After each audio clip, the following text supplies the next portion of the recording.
And Jason, you're here today also with the Drug Driving Summit, and you're one of the speakers here, and you were very passionate about getting teens involved.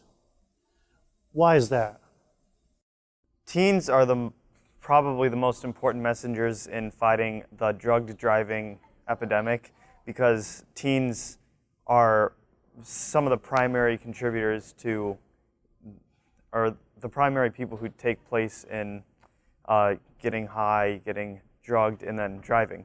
And with a peer-to-peer, with teen involvement and peer-to-peer outreach model, you can affect teens your age a lot more effectively than, say, an adult preaching to them about how they shouldn't use drugs and then drive. So what your hope is, it sounds like then, is get the teens educated and have them sharing the message with each other. Yeah, absolutely. Does that resonate better with the teens?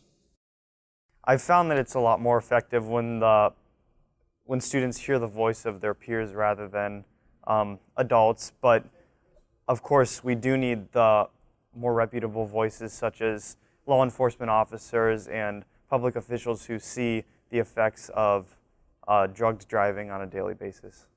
How do you share the message of drug driving and why they shouldn't be involved in that?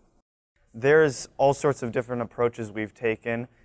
We can participate in, or we've created campaigns that highlight a specific element. We've used drunk driving goggles and driven golf carts to affect that. We've used emotional appeal by having mock car crashes that can be a result of drug driving or drunk driving. We've had informational posters hung around the schools so that students can learn the statistics and facts behind what they're doing.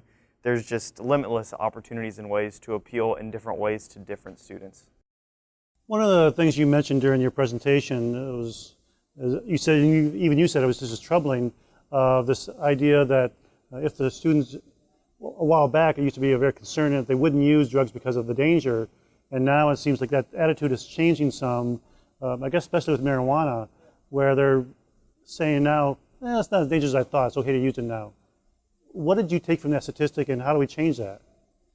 Definitely, as pop culture tries to influence the way that kids view drugs, and particularly marijuana, and the pro-marijuana legalization, people have done a really great job in convincing people that marijuana is a natural and a safe substance and a safe drug to use, when in reality it truly impairs your ability to operate a motor vehicle. It slows your reaction times, and you're in fact not safer when you're using marijuana. And so basically we need to do the same thing that we did with alcohol and with drugs by stigmatizing it and making it socially unacceptable through a combination of legislation, through enforcement, and through marketing and just social change. You think it's possible? Yeah, definitely. I mean, we've seen it happen with alcohol and even with tobacco. Like, people have started fighting back against tobacco companies marketing to young kids, and even alcohol companies marketing to demographics that aren't even legal to buy their products. And so marijuana, as it's slowly becoming legal in other places, you're going to see big marijuana try to do those same things, and we can prevent it with proper legislation. And from what we had here, some groups that put this training together, or this conference together, and they included teens in that effort. I would assume that you think it's a good thing. Yeah, it's absolutely a good thing. I mean, we're the people who are going to create the change with kids in our own age group and in high schools, and kids when they're at the most risk to begin getting into these drugs and try to stop it early on.